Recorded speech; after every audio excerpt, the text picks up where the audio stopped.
अप्रैल 2022, समय हो गया है 09:28 PM। BBC हिंदी पे 9 महीने पहले भारत की अर्थव्यवस्था को लेकर के एक रिपोर्ट आई।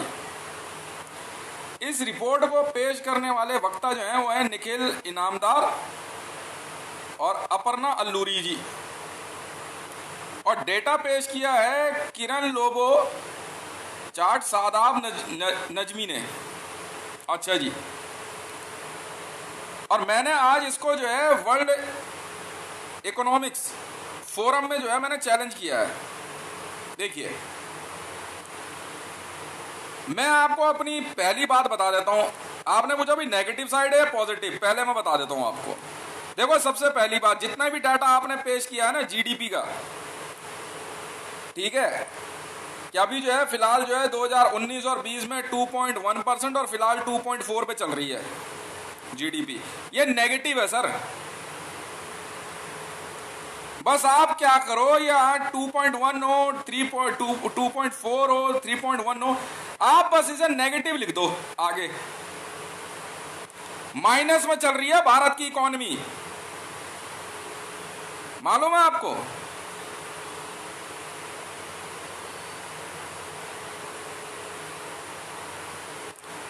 माइनस में है सर, माइनस में 2.4% माइनस में है जीडीपी। ग्राफ पढ़ा है आपने कभी? निखिल इनामदार साहब, बीबीसी हिंदी, मैं हितेश बात कर रहा हूं, और ट्विटर हैंडल @हितेश रे 1।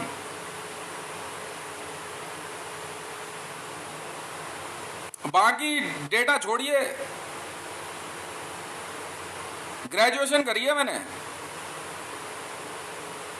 बीए पास हूं, 42%।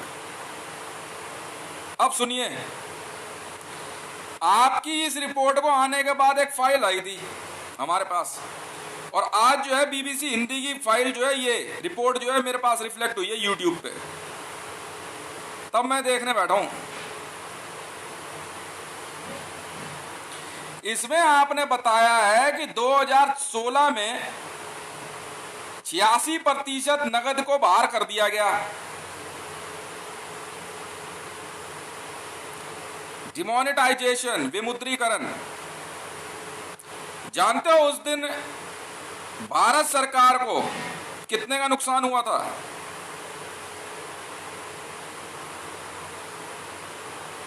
रिजर्व बैंक के एक आंकड़े के अनुसार,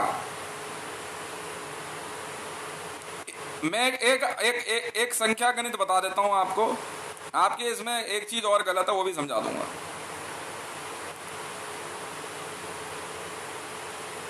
1,00,000 करोड़ का मतलब 1 ट्रिलियन होता है सर, रुपीज में। ये गणित है, पहले तो ये समझ लो आप।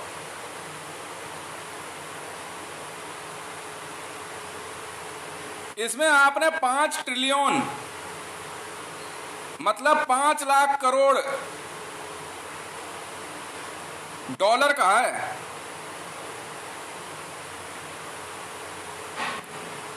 आंकड़ा ही गलत है ये। 5,00,000 करोड़ मतलब 5 ट्रिलियन हो गया। 5,00,000 करोड़ डॉलर नहीं हुआ सर। एक बात, नहीं बोलते बहुत अच्छा है आप, बहुत बहुत बढ़िया लगा। पहली गलती तो ये है सर आपकी, आपने इसमें जो गणित ही गलत बताया है। 5 ट्रिलियन मतलब 5,00,000 करोड़ डॉलर, ये कहा है आपने। 5,00,000 करोड़ का मतलब 5 ट्रिलियन होता है सर। डॉलर कहां लग गया? डॉलर लग गया तो 5,00,000 करोड़ को आप 76 से गुना कर दो। आपने हिंदी में पेश करी है इसलिए हिंदी में बता रहा हूं। पहली गलती तो ये है। दूसरी गलती सुन लो। मुद्रास्फीति भारत की जीडीपी 7.8% से 19-20 में 3.1 आ गई सर। ये माइनस में चल रहा है सब कुछ। क्यों? 8 नवंबर 2016 को डिमोनेटाइजेशन के कारण भारत की मुद्रा चलन से बाहर कर दी गई, उसको इल्लीगल टेंडर कहा गया है सर। गैर कानूनी, अवैध। और 9 नवंबर 2016 को वैध मुद्रा लाई गई है। तो सर जो पिछली जो मुद्रा है,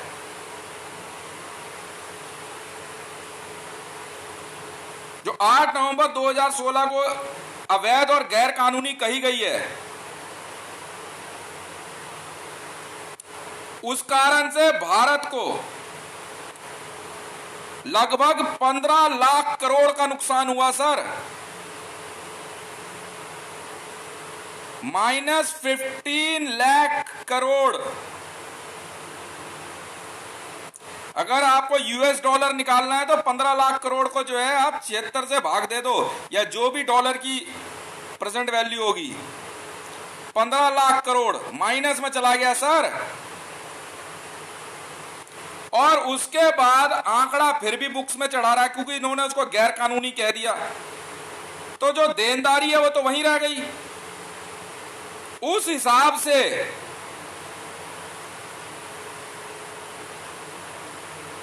$15 लाख करोड़ का गोल्ड और देंगे तो साहब ये चला गया आपका 30 लाख करोड़ का घाटा हो गया उस दिन। और 9 नवंबर 2016 को भारत सरकार के इस महाबुद्धिमान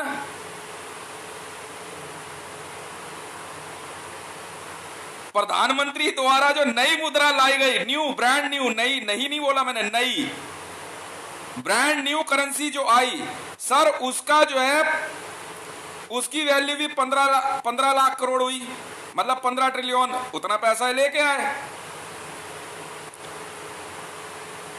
तो जनाब उसका भी तो गोल्ड देंगे ये, क्योंकि फैक्ट चेक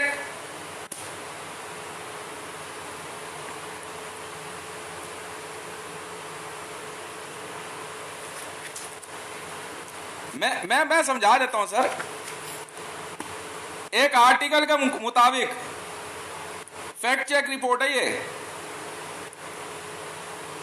गोल्ड स्टैंडर्ड जो होता है by Nicolidius, reviewed by Michael Boyle and fact check by Marcus Reeves, updated on 4 March 2022, and that is the gold standard is a monetary system where a country currency or a paper money has a value directly linked to gold. With the gold standard, countries agreed to convert paper money into a fixed amount of gold. मतलब sir कागज पे छपी हुई मुद्रा को स्वर्ण द्वारा link किया जाता है, जोड़ा जाता है, और उसकी वैल्यू के अनुसार ही खरीद फरोख्त मानी जाती है। इस हिसाब से 15 लाख करोड़ रुपए, जो कि आंकड़ा 2018 में रिजर्व बैंक ऑफ इंडिया ने पेश किया कि 99.3% समथिंग या 96.3% समथिंग विश्व के अंदर कि भारत की मुद्रा बदली गई। इसी आंकड़े से मैंने यह 15 लाख करोड़ रुपए लिया, क्योंकि रिजर्व बैंक की वेबसाइट पे यह आंकड़ा बताया गया है कि कितना पैसा इन्होंने डिमोनेटाइज करके चेंज किया। उस हिसाब से 15 लाख करोड़ रुपए इन्होंने खुद चलन से बाहर किया, उसको अवैध मुद्रा घोषित करते हुए, और 15 लाख करोड़ रुपए और देंगे, क्योंकि बुक कीपिंग के अनुसार वो 15 लाख करोड़ तो वही है। मान लीजिए उदाहरण के तौर पे निखिल इनामदार साहब को मैंने एक 100 रुपए का नोट दिया और फिर कह दिया कि ये जो है ये गैर कानूनी है, क्योंकि मेरी देनदारी थी निखिल इनामदार साहब की तरफ। तो निखिल इनामदार साहब ने वो तो 100 रुपए कह दिए कि मैं अलग रखता हूं जी, मैं तो पुलिस को दे दूंगा, ये गैर कानूनी कैसे है। पर भाई जो मेरे 100 रुपए देने वो तो दे दे, वो तो वहीं रहेगा नहीं रहेगा। ठीक है जी, आपको मैंने वो 100 रुपए और दिए, इस 100 रुपए के देने से आपकी और मेरी देनदारी तो खत्म हो जाती है, पर मुझे यह तो साबित करना होगा ना ये लीगल कैसे है। मान ली बात लीगल साबित कर दिया, पर उसकी गोल्ड वैल्यू कहां जाएगी सर?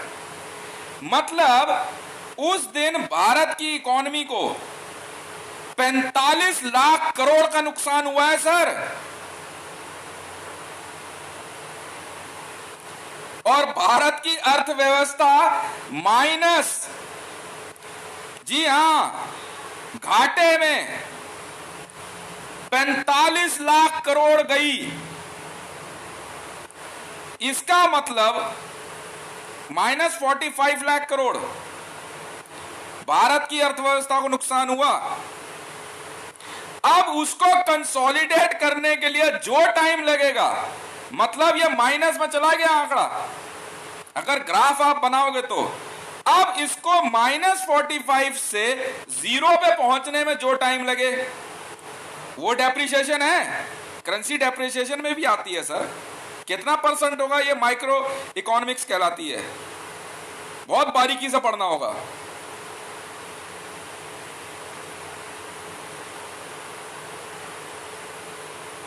अब -45 लाख करोड़ से ये 0 पे आके न्यूट्रल, जी हां, 0 पे आके कंसोलिडेट करेगा और वहां स्टेबल करते हुए फिर आंकड़ा 0 से प्लस पे जाएगा। अब आपके द्वारा पेश किया गया जीडीपी का आंकड़ा, मैं इसको कैलकुलेट नहीं करूंगा क्योंकि ये मेरा काम है नहीं ज्यादा। मैं सिंपल कहूंगा कि आपने कह दिया कि ये जीडीपी जो चल रही है, मान ली बात आपकी, व्यापार तो चल ही रहा है, पर सर ये नेगेटिव में है। कहने का मतलब जीडीपी वैल्यू अगर 2.4% चल रही है तो विश्व की अर्थव्यवस्था में भारत को 2.4% का गोल्ड डालना पड़ेगा सर, वरना यह जीडीपी माइनस है। आंकड़ा तो है, व्यापार भी है, पर घाटे में चल रहा है व्यापार।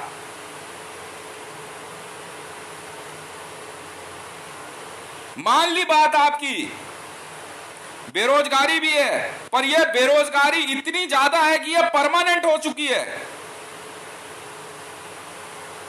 अब मैं आपसे जानना चाहूंगा, बीबीसी हिंदी, निखिल इनामदार साहब और अपर्णा अल्लूरी जी और किरण लोबो चाट सादाब जिन्होंने डाटा दिया है, जनाब मेरे को सिर्फ यह बता दो, अगर वर्ल्ड इकोनॉमिक्स फोरम में मैंने ये बात कही है तो गलत क्या किया है? भारत में नरेंद्र मोदी द्वारा भारत की अर्थव्यवस्था को 45 लाख करोड़ की चोट दी गई है, और ये जो है पूरी विश्व अर्थव्यवस्था का अपराधी है। एक बात, दूसरी बात सर, कोविड भले फैला होगा पर लॉकडाउन जो है ना शब्द अर्थव्यवस्था पे लगता है सर। जब विश्व की अर्थव्यवस्था या उस देश की अर्थव्यवस्था बहुत ज्यादा चरमरा जाए, जी हां, बराक हुसैन ओबामा जी के समय में भी अमेरिका में 24 घंटे का लॉकडाउन लगा था सर। भारत में तो 1-1, 2-2, 3-3 महीने का लॉकडाउन लगा है। लॉकडाउन सर अर्थव्यवस्था के चरमरा जाने पे लगता है। भले इसको प्रसारित या प्रचारित करने का काम आप लोग सही से नहीं कर रहे हैं तो इसमें साहब मेरी गलती नहीं है, आप लिख लो। मैं ये दूसरी बात भी आपको पूरी विश्वास के साथ कहूंगा कि लॉकडाउन शब्द जो है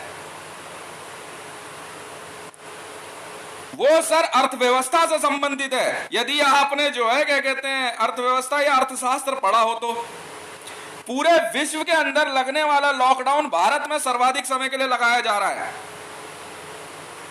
क्योंकि भारत की अर्थव्यवस्था चरमराई नहीं है सर, लगभग कोलैप्स होने की कगार पे है।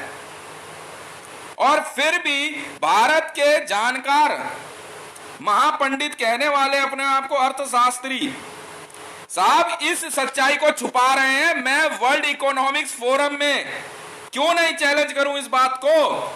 है दम तो आप इस रिपोर्ट को दिखाओ और झूठा और गलत साबित करके दिखाओ मुझे।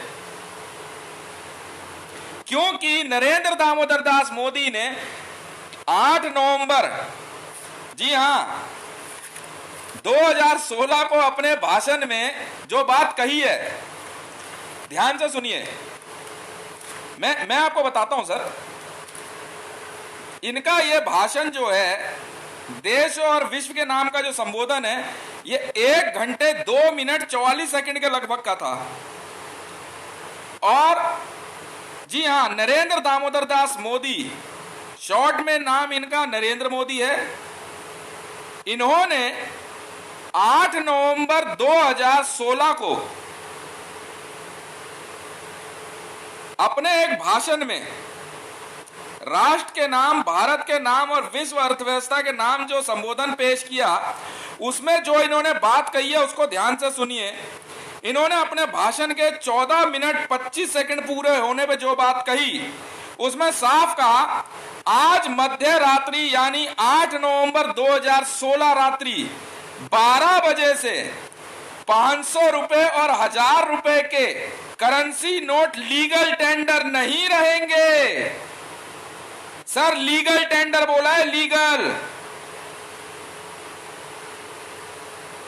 मतलब गैर कानूनी है ये। और according to study BIS, bureau of Indian standard, Bharat के स्वर्ण का आधार मुद्रा और मुद्रा का आधार स्वर्ण है सर। स्वर्ण की खरीद फरोख्त मुद्रा द्वारा होती है। आप जानते हैं इस बात को कि आपकी जेब में रखी हुई करेंसी का आधार, फिएट करेंसी का आधार गोल्ड होता है सर। यह इंटरनेशनल स्टैंडर्ड है, कोई देश इससे बाहर नहीं है। अगली बात, इन्होंने अपने ही भाषण के 15 मिनट 38वें सेकंड में क्या कहा है, उससे पहले एक बात इन्होंने कही, ये मुद्राएं कानूनन अमान्य होंगी। मैं BBC हिंदी के लिए बात कह रहा हूं। JSR वर्ल्ड फोरम मैंने बनाई है सर।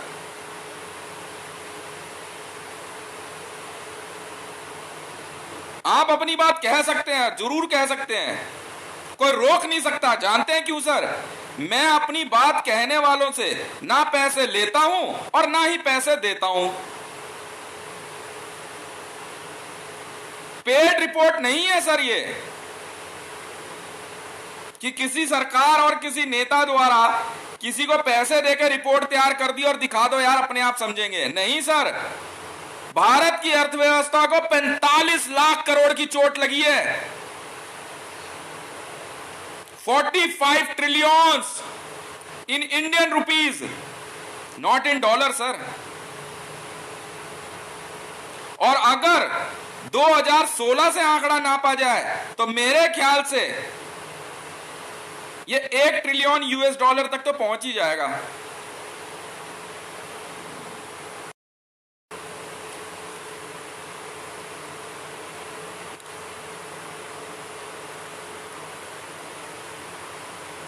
अच्छा, इन्होंने अपने भाषण के 15 मिनट 38 सेकंड में जो कहा वो ये कि 500,000 रुपए के पुराने नोट, भाषा सुनिए सर,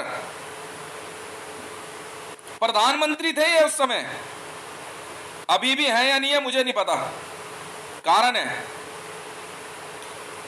जी हां, मेरे अंगूठे पे है सर ये अक्षर, चा से चक्र होता है सर तिरंगे में, भारत के ट्राई कलर में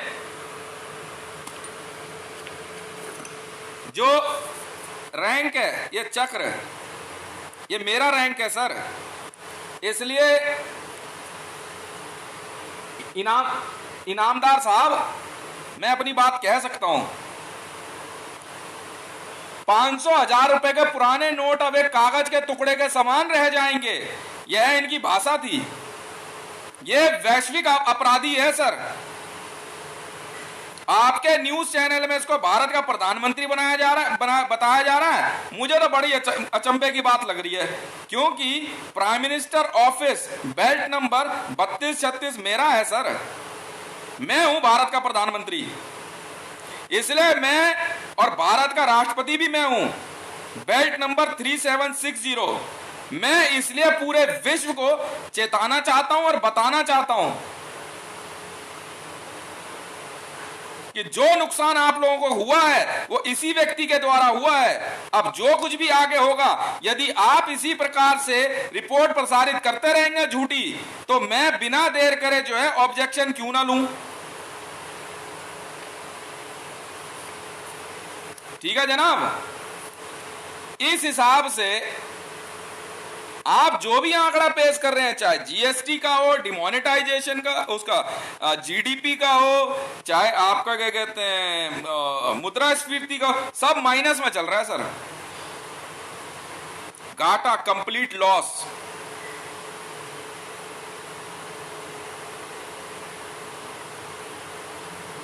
इसलिए निखिल इनामदार साहब और किरण लोबो चाट शादाब नजमी साहब, जेब खाली हो चुकी है आप सबकी। मैं इतना ही अवगत कराना चाहता हूं आपको। बहुत बहुत धन्यवाद।